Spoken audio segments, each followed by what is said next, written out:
10. Now, the government's spring budget is just hours away. We've been trying to get you into the right frame of mind. Many of us waiting to see how the Chancellor's plan will affect the pound in your pocket. But a group of millionaires have claimed that taxing those with £10 million of assets should raise, or could raise, £22 billion a year. So do they have a point? And should the Chancellor listen?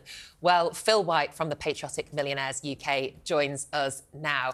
Phil, it seems a little bit strange to us and to some viewers to think that somebody would actually want to be taxed even more. Can you explain why?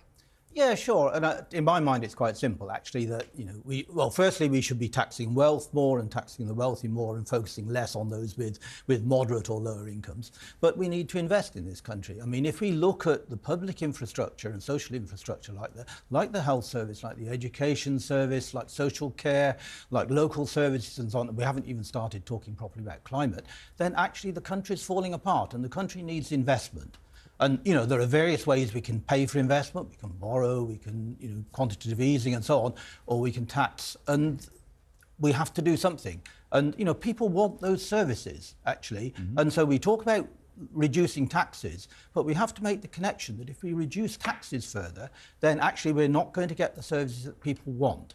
So we should be taxing wealth to increase the tax take and actually investing that sensibly in the future of our country. So what is your... and listen, we do the job, we do it in Australia. Your suggestion, a group of British multi-millionaires, you have to have more than £10 million of assets. Yeah, I mean, yes, absolutely. And we can talk about numbers, but, yeah, broadly, our proposal is above £10 million of assets. Money, capital or wealth above that level would be taxed. So anything up to 10 million is kind of... And why wouldn't the Chancellor be ripping your hand off for that, then?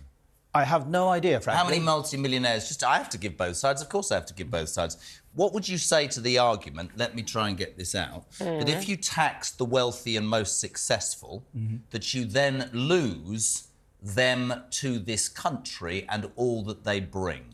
Well, my answer, actually, again, is very simple. There are plenty of low-tax countries out there who tax already lower than the UK, and they are not leaving this country. Actually, people settle here. People like this country. People have families here and property here. Seemingly a lot of people have families here. People who want to come here who shouldn't be here say they have families here. Well, I think we're talking about tax here today, aren't we? So, but, those people are part of the UK, and we want them to contribute to the UK and contribute fairly. And at the minute, we effectively subsidise wealth by giving tax breaks on the very wealthy. And that just seems wrong when we're taxing the people who are really working hard for a living and we're not taxing the wealthy and how level.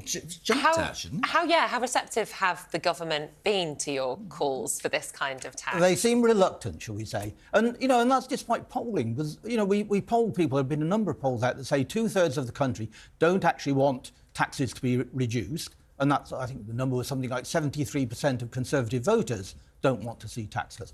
People support, and again, that's sort of 2/3, 3/4, support taxing the wealthy more, and yet the government's doing nothing. I think the one thing that I've thought, we were talking about this morning as well, I think the British public is more aware and more switched on than perhaps in the past. It was interesting watching the budget be leaked over the last couple of weeks. Just talking to Peter Cobble, whether that's just putting stuff out there to see whether it's popular. But the whole tax cut thing, for me, that's a traditional Tory thing, isn't it? Weirdly, after 14 years of Tory rule, we have the highest taxation in 70 years. And I think people, the length and breadth of this country, would go, hold on a minute, you're doing that for electioneering. But I'll tell you what I will go back to.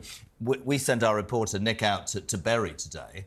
They're not talking about immigration. They're not talking about the green agenda. They are talking about potholes in their roads and services. And I get that. I absolutely get that. Yep. I think that's important. It's just a fascinating thing. We made a joke about it earlier, but why would the government not hoover up what you're offering? Yeah, and I mean, I was looking through next door near where I live yesterday, and people were talking about potholes in roads and talking about having to buy GP appointments from the private sector because they can't get an NHS one and so on. Yeah, it's not working. It's not working. Do you think your proposals will be accepted differently or heard differently with a Labour government? Have you had any communications with the shadow Treasury?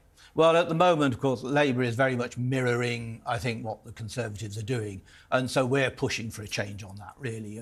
And again, increasingly, there is nowhere to go on tax. If we really want to rebuild our health services and rebuild those other public institutions that we need and we love, we have to invest. Do you think that the health service, you would understand a different opinion, I'm sure, Phil, but many people think that the health service has too much money and is badly run?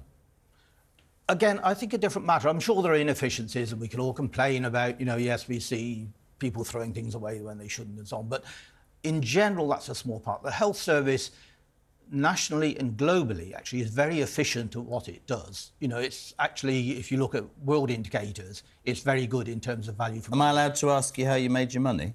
I was a partner in a consulting firm. We sold, I was part owner in it, and yeah, I made money. We asked, actually, Nick, as Jeremy Hunt prepares to deliver his budget, should millionaires pay more? Chris, we just need a fair tax system without all the loopholes for the richest. Which seems to be what you're calling for. Ian says they're already taxed to the hilt.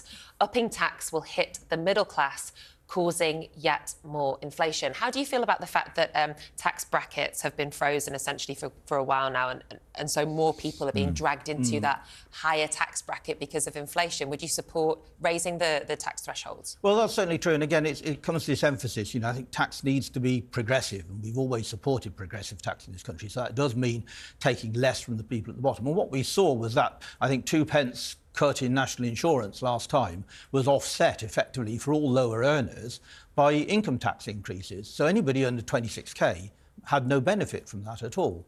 So yeah, absolutely, we need to do that. Just very quickly from James, the problem with making millionaires pay more taxes is that the wages don't go up, people get laid off to save wages, and the prices of products go up as well. Keep taxes low for all and the economy will boom. Listen, this is going to go on all day. It's a great sentiment. Phil White, we really, really appreciate you being on. Patriotic millionaires.